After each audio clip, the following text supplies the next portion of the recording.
Avatar, Avatar, sentez-vous saluer. Avatar, réveillons-nous. Réveille ton voisin.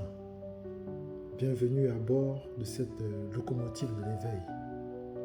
Bienvenue sur la chaîne Réveil de l'être. Je suis Franck, votre humble serviteur. Appelez-moi l'Avatar suprême.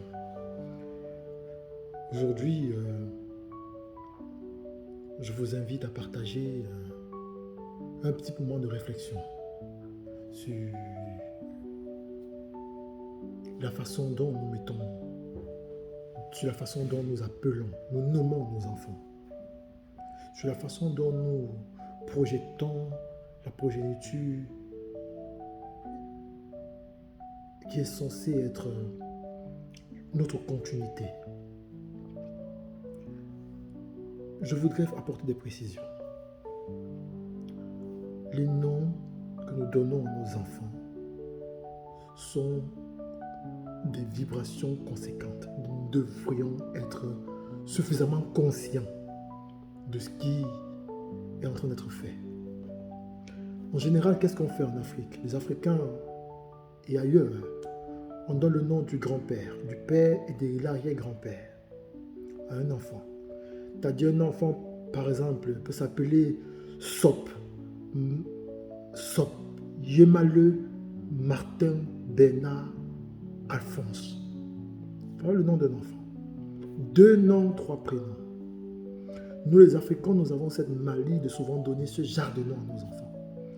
On donne le nom du grand-père, de l'arrière-grand-père et du père, sans savoir que la vibration que nous avons dispersée dans la projection de cet enfant contribue à frélater la condensation de la vibration.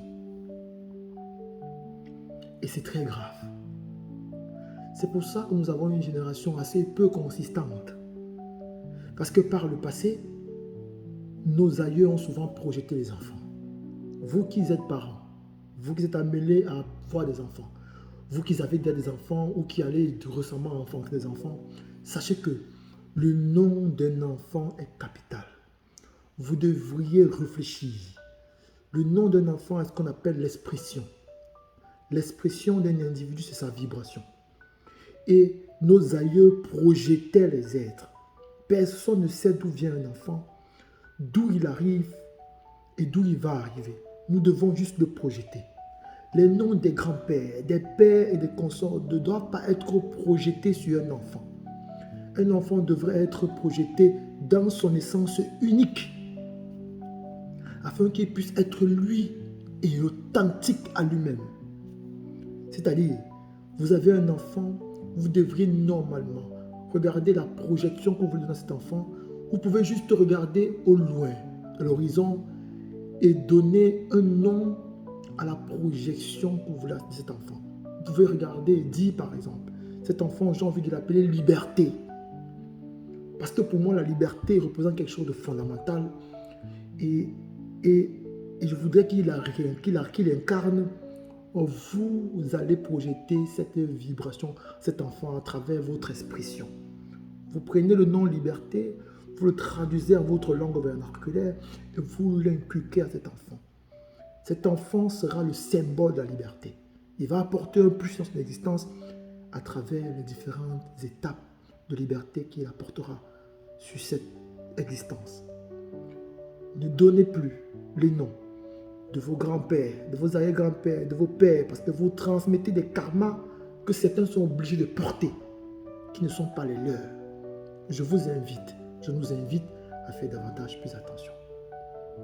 Nous tombons dans ce piège tous les jours. Nous voyons effectivement des personnes qui se permettent de donner des noms, des amis, des frères, des consciences, je ne sais pas quoi, à leurs enfants sans savoir véritablement que cette projection est capitale pour un enfant. Par exemple, en Occident, on oblige les gens qui vivent à l'Occident à donner le nom du père à tous leurs enfants. Et ça, c'est très grave. C'est très grave pourquoi? Parce que le patronyme d'un individu, c'est une vibration qu'on a projetée à un individu.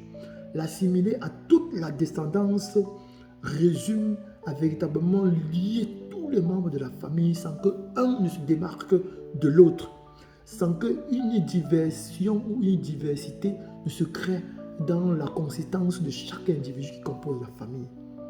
Donc il est important, ce n'est pas logique de donner le nom du père à tous ses enfants. Par exemple, en France, en Belgique et à autres, on vous demande de donner le nom du père. Si le père s'appelle par exemple Kamdem, la fille va s'appeler Kamdem Brigitte, le garçon sera Kamdem Faustin, l'autre sera Kamdem Bernard. Tous sont des Kamdem, à la différence du prénom qu'on ajoute, qui ne sont souvent pas des prénoms qu'on a pris la peine d'analyser, et souvent pas des prénoms qu'on a pris la peine d'étudier et de comprendre la profondeur de l'énergie que nous transmettons à travers cette énergie que nous donnons à cet enfant. Donc c'est fondamental de comprendre. Avant d'attribuer un nom à un enfant, sachez que c'est la vibration que vous allez inculquer pour le reste de sa vie. Quand on va l'appeler Étienne Malembe, ce sera, ou Malembe Étienne, ce sera les vibrations qui formeront l'essence de son expression, qui sont déjà des éléments capitaux pour sa progression et pour son existence. Donc, nous autres devons être conscients de ça. Je viens vous alerter sur un fait que nous commettons tous, que nous faisons tous comme erreur et que nos parents jadis n'avaient pas connu ça pour que nul n'en ignore. C'est important. Le nom est fondamental et nous devons comprendre cela. Allez mes avatars, je m'arrête ici pour des besoins de vidéos. Je reviendrai pour la suite afin de continuer d'approfondir les besoins du nom et de partager avec vous l'importance de bien analyser la vibration que vous voulez apporter à votre enfant, à votre progéniture, à travers la vibration que vous allez transmettre. Avatar, avatar, sentez-vous saluer à travers le monde. Je ne suis que votre humble serviteur, l'avatar suprême. Merci d'avoir écouté la vidéo, partagez et surtout abonnez-vous. Allez, c'est parti. Pour plus de vidéos, on est ensemble. Ciao.